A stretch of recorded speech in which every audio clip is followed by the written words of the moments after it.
Uh, Good evening, everybody. Now, this I think Pankaj has already mentioned all the advantages of laser, which in fact we used to do a lot of holmium laser, but ever since the thulium laser came, then I switched over to thulium and then found out lots of advantages, which I am going to enumerate now. Now, this to start with, next. Uh, this why this en bloc resection? Because it provides larger specimens for histopathology. The cells are unlikely to be scattered during the procedure and decrease implantation, hence there is less chance of recurrence, and it's a bloodless field. Next.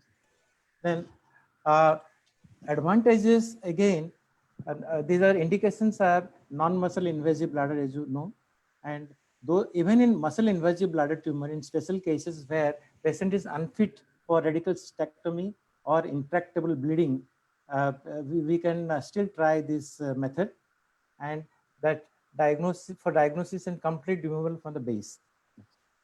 Then this advantages are complete removal.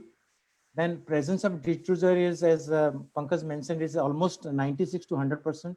No obturated jerk, no risk of bladder perforation, no injury to the ureteric orifices, and chances of second look resection is much less. And another thing which is very important is that, when there is no doubt of any perforation, you can inject mitomycin installation immediately post-operative, which has got distinct advantages, all of you know. And the persistent disease after resection of T1 tumor is much, much rare. And this almost the recurrence rate is reduced to 1.5%. Now, I'm showing here the comparison of the lasers, because then one must know which laser has got what advantages. See that you can see the thulium fiber laser. It has got 1 to 2 millimeter depth of penetration into tissue, which is very, very essential, not because we can avoid perforation. And on the right side, if you see the tissue interaction with the water absorption is almost 100% with this thulium fiber laser, whereas in thulium YAG laser, it is around 40 to 60%, and in holmium around 20 to 40%. This makes a lot of difference because the carbonization, the the perforation, the depth, everything, and you can see through the muscle layers. Now, advantages, as I mentioned, this laser, thulium fiber laser, has got ability to deliver high energy output from a very small fiber core. Then it operates at two wavelengths. These two wavelengths, that is 1905 and 1940 nm, this has got maximum water absorption. This allows much more precise resection and with negligible carbonization, and better recurrence-free survival compared to other methods of ERBT.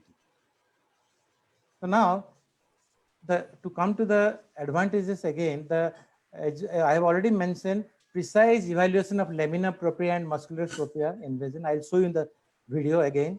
Then it adheres to the principle of oncosurgery by removing, as Pankaj was telling, by removing the tumor and the normal tissue and coagulating the base of the resection area. Better recurrence-free survival in comparison to conventional TURBT. So now, if you can see that I'm using thulium YAG laser when the fiber laser was not available, then I used to use thulium YAG laser. You can see the difference from both the sides. One side, there is little bleeding and charring, and the here on the fiber laser, you can see the layers so clearly, as if I'm just enucleating with my finger. Different layers of the muscles are clearly seen, lamina propria and even superficial and deep muscles are nicely seen. Whereas in the left side with the thulium YAG laser, I used to get little bit of charring and also in certain cases bleeding. So now coming to the little discussion about the machine, which is relatively new. This is the laser machine which is available from either 60 or 120 watts, is ideal for this bladder tumor and prostate. And wavelength is 1940 mm and penetration depth is 0.2 nanometer. And pulse energy is around 0.05 to 6 joule. This is a variety of this difference between the energy. And the settings, normally I keep at 1 joule energy and frequency at 10 hertz. and I use a 600 micron fiber. Now, the technique depends on the tumor size and the experience of the surgeon, as Pankaj has already mentioned. And incision, normally I take about 5 mm to 6 mm away from the tumor base. So clear vision of the muscle fiber should be obtained. One must take care. That's why the experience comes. And then we should distinguish between the superficial and deep muscle layers and maintain the orientation between the layer to obtain superior quality. And then finally, you either take a punch biopsy or coagulate the tumor base after complete section. In case of large tumors, I take two-step approach.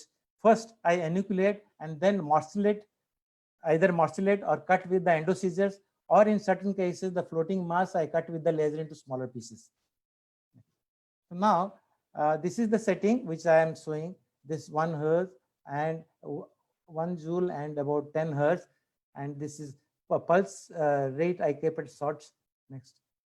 So this is the video which you can see that from a distance I take the incision and then I go deeper and deeper. You can see absolutely bloodless field, and when I go inside and I can see the layer of the muscles and lamina propria layer of the muscle. Even I can go through the muscles. I can go through the muscles and still there's no fear of any perforation. And then we can enucleate the tumor completely, and irrespective of the what do you call the location, you can go ahead and do that, because it is very easy, because you're bloodless field and no chances of perforation, and you can use a smaller sheath as well because of this laser.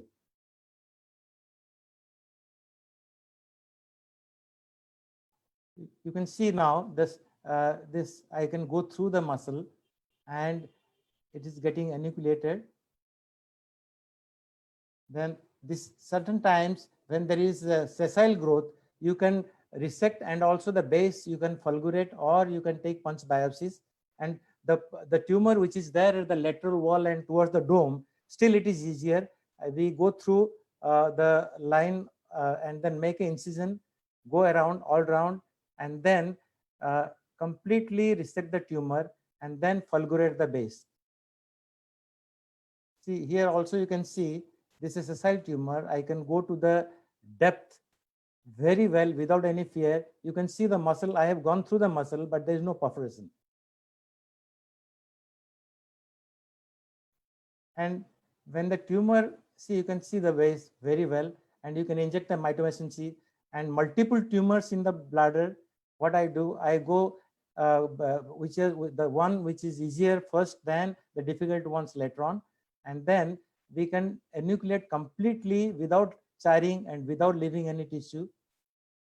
Multiple tumors can be done at the same time without wasting much time. And I haven't come across any second look surgery in for the past few months, whatever I'm doing with this thulium fiber laser. And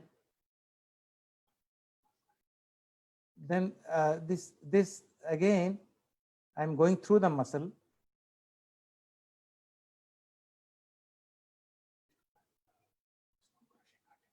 And in the histopathology, there is no crushing effect, and easily the muscle is seen in almost 96 to 100% of cases.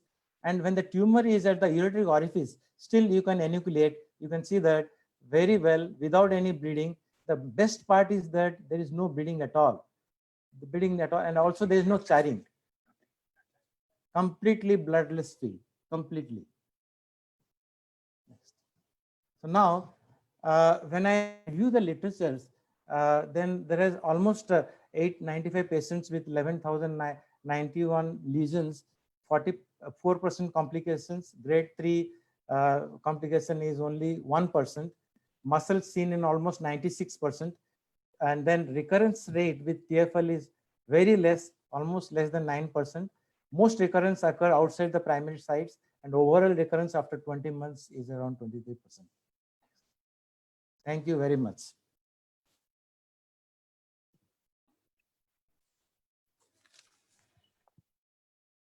I can't able to hear.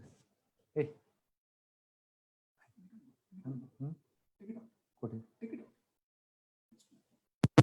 Hello. No. Unmute. Unmute. Sorry. Yeah. Professor Prashant, as you have Yeah. highlighted repeatedly, that as you work under the laser, Yeah. the layers separate so beautifully Right. without any blood, and you can see all the layers each Yeah. separately. Is there Yes. any place where you have found this laser to be compromised? It's not as good as you felt it could have been better. Any place where you've realized? No, I have not yet come up, because see, I have got all the lasers with me. I with holmium I have seen, and with thulium also I have got that 200-watt laser, and this one. When I compare, I think this has got distinct advantage. I'm not promoting this technology, but No, what I meant to ask you was, at any time have you had to change your energy source where you felt that this laser was not working for you? never. Okay. Thank you, Professor.